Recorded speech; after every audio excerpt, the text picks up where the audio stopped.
राधे राधे दोस्तों, आज मैं आपको रविवार की व्रत कथा सुनाने जा रही हूँ। प्राचीन काल में किसी गांव में एक बूढ़ी माई रहती थी। वह नियमित रूप से रविवार का व्रत करती थी। रविवार के दिन सूर्योदय से पहले उठकर बूढ़ी माई स्नान आदि से निवृत्त होकर आंगन को गोबर से लीपकर स्वच्छ करती। उसके बाद सूर्य भगवान की पूजा करते हुए रविवार व्रत कथा सुनकर सूर्य भगवान का भोग लगाकर दिन में एक समय भोजन करती थी। सूर्य भगवान की कृपा से बूढ़ी माई को किसी प्रकार की चिंता एवं कष्ट नहीं था। धीरे धीरे उसका घर धन धान्य से भर रहा था। उस बूढ़ी माई को सुखी होते देख उसकी पड़ोसन उससे जलने लगी। बूढ़ी माई ने कोई गाय नहीं पाल रखी थी, अतः वह अपनी पड़ोसन के आंगन में बंधी गाय का गोबर लाती थी। पड़ोसन ने कुछ सोचकर अपनी गाय को घर के भीतर बांध दिया। रविवार को गोबर न मिलने से बूढ़ी माई अपना आंगन नहीं लीप सकी। आंगन न लीप पाने के कारण उन बूढ़ी माई ने सूर्य भगवान को भोग नहीं लगाया और उस दिन स्वयं भी भोजन नहीं किया।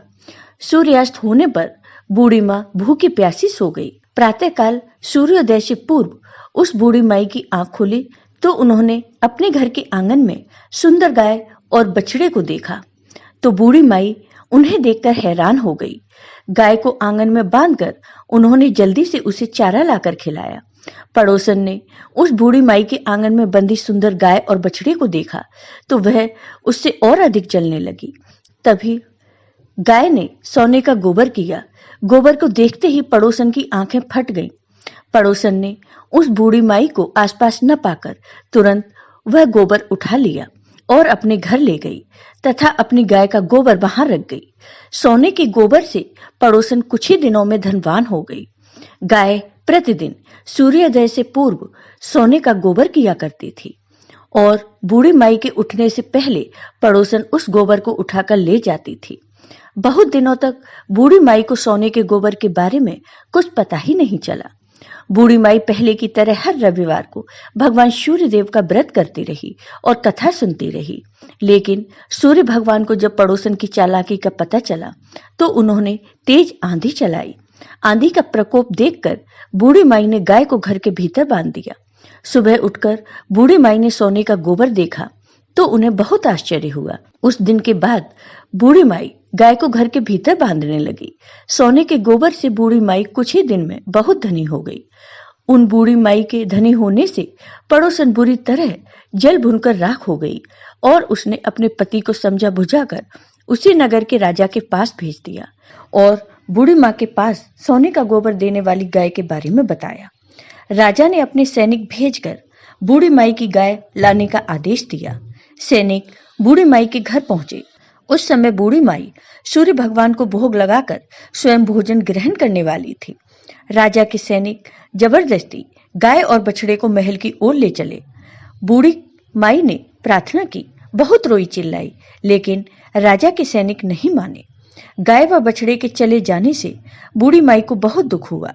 उस दिन उसने कुछ नहीं खाया और भूखी प्यासी सारी रात सूर्य भगवान से गाय व बछड़े को लौटाने के लिए प्रार्थना करती रही।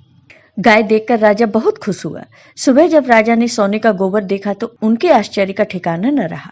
उधर सूर्य भगवान को भूखी प्यासी बूढ़ी माई को इस तरह प्रार्थना करते देख उन पर बहुत दया आई।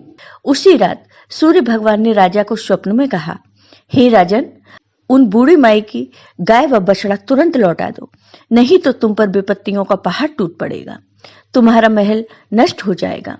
सूर्य भगवान के स्वप्न से बुरी तरह भयभीत राजा ने प्रातः उठते ही गाय और बछड़ा बूढ़ी माई को लौटा दिया। राजा ने बहुत सा धन देकर बूढ़ी माई से अपनी गलती के लिए क्षमा मांगी।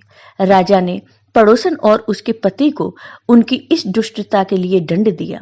फिर राजा ने पूरे राज्य में घोषणा करवाई कि सभी स्त्री पुरुष रविवार का व्रत किया करें। रविवार का व्रत करने से सभी लोगों के घर धन धान्य से भर गए। राजतय में चारों ओर खुशहाली छा गई। स्त्री पुरुष सुखी जीवन यापन करने लगे तथा सभी लोगों के शारीरिक कष्ट भी दूर हो गए। जय हो सूर्य भगवान की। आपको ये वीडियो पसंद आया हो तो लाइक कीजिए, शेयर कीजिए और मेरे चैनल को सब्सक्राइब कीजिए। साथ ही बेल आइकॉन पर क्लिक जरूर कीजिए जिससे हमारे वीडियो के नोटिफिकेशन आपको मिलते रहें। धन्यवाद दोस्तों।